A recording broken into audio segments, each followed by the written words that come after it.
ab exercises, upper body things. You don't need to lift extremely high weights to get good at running.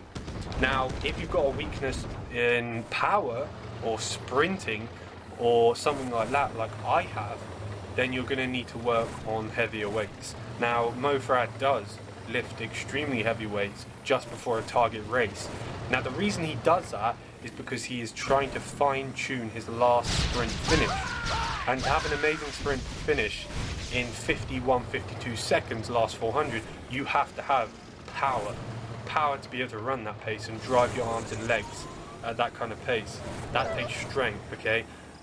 There's a fine balance between being too light and skinny and not being able to put enough power out to sprint the last bit, which is why a good example would be, look at Tour de France cyclists.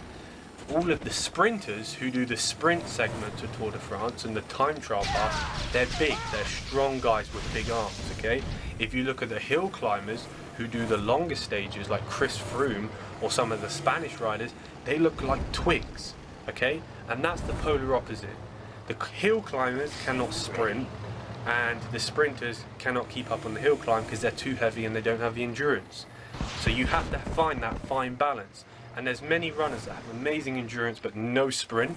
For instance, Paula Radcliffe, insane endurance, awful at sprinting, could be out-sprinted by any African pretty much in her age group.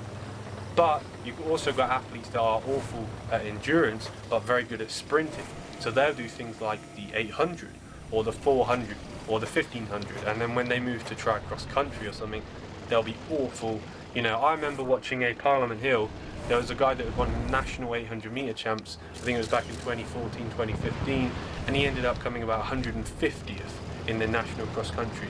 This guy was an 800 meter national champion, and he came 150th in the national cross country. I mean, that is what we're talking about here. You have to know what your goal is and what to work on. This is why most coaches, they just think it's all broad, do some squats, do this, you know, we'll do some heavy barbell curls and all this stuff, but they have no idea what they're actually working on and what the weakness of the athlete is. My advice to young athletes in this video, who are watching this video, would be just stick to bodyweight exercises. Listen, if you're young and you're wanting to build muscle or you're wanting to get a good physique, you can still do that without any weight training. You don't even have to pay monthly to go and lift some stupid machines in an air-conditioned environment. You can literally gain muscle by doing bodyweight exercises. And if you don't believe me, type in, you know, the park calisthenics. There's guys, it's a big genre on YouTube. All they do is pull-ups, sit-ups, squats, planks, push-ups without any weights, and they are hench as hell. Yes, there's probably steroids involved, but you can. There are plenty of natural guys who don't lift weights, and you can gain a good amount of muscle just by using your body weight against gravity towards the ground. It's really that simple. And if you can find out what your weakness is, or what you want to build up or work on, then find out what the target workout is for that specific muscle group and start doing that. Structure a plan around that. This is why people get lost.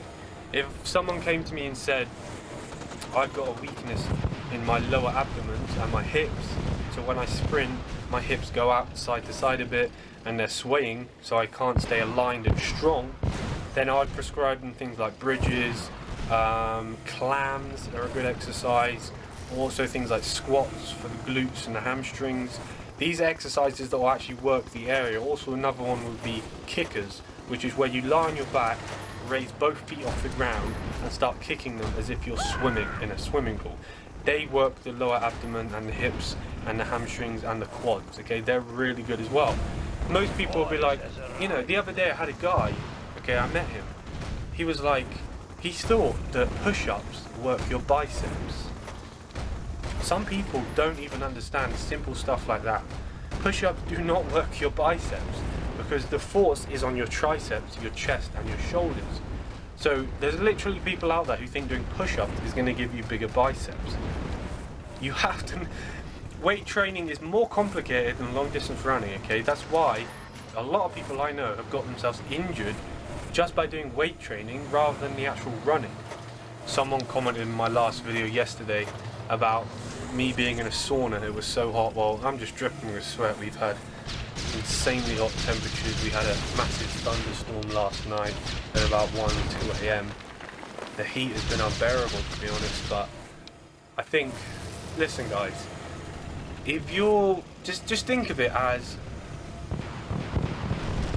weight training is like injury prevention and body all-round health. It's the best way I can describe it, because I've got it in my head, but I can't put it out into words. What it is it's like you are making sure every tendon, muscle, ligament is strong and elastic and flexible, so it can handle training and everyday life. If you've ever seen a runner that runs 800 meters, they have a very good all-round body because they have strength, they have good upper body strength and posture. Someone like David Rudisha has an all-round good, fit body. Someone like a marathon runner doesn't have an all-round fit body because they have an unstable body, simply because they're required to have that for marathon running, because there's not any need really to have any upper body strength for marathon running other than enough strength just to drive your arms at 4:40 mile pace, which isn't very much. You know, you don't really need strength to drive your arms in a marathon. It's all to do with your legs and endurance and how you transport that oxygen to the cells in your muscles and convert it into energy. So depending on what distance you do, you have to look up, okay, what do I need to work on? You know, for 800 meters runners, it's going to be more important to do weights, heavier weights, all-round body exercises. But for people like marathon runners, if you're in the gym lifting heavy weights, then you're actually doing yourself more harm than good, because you don't want to gain muscle. It will make you slower. Every pound of muscle you gain weighs more than every pound of fat you have. Okay, so if you, I mean, there's a few elite runners who do marathons who are really hench, but it's a massive kind of blatant sign of doping. If you ever see an elite marathoner that is actually really hench and looks really muscular, number one, it's impossible to maintain reasonable muscle mass at over 120 miles a week.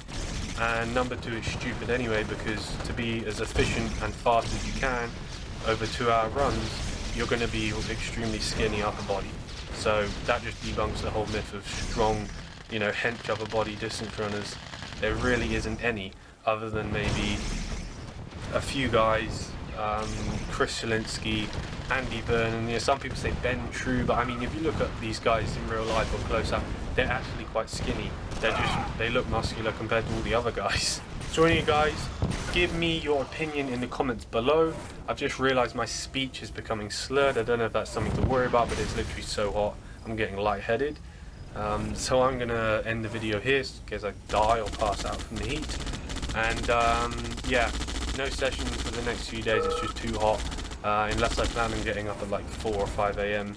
I'd taken it easy, just enjoying cycling and easy runs, but still training, still doing strength work, and I'll see you guys in the next video. I'm absolutely boiling, covered in sweat. Man, this is like torture making this video. It's really hot. I should probably go outside for tomorrow's video. I don't know why I'm in here still. Anyway, well yeah, we do know why, because like there's airplanes, ambulances, lorries, hammering stuff, you know, it's like you can't even hear me outside. So anyway, thanks for watching. Like the video, comment below, subscribe if you're new, hit the notification button, and also please check out my Patreon if you want to support me and the channel, and thank you to my current patrons. See ya.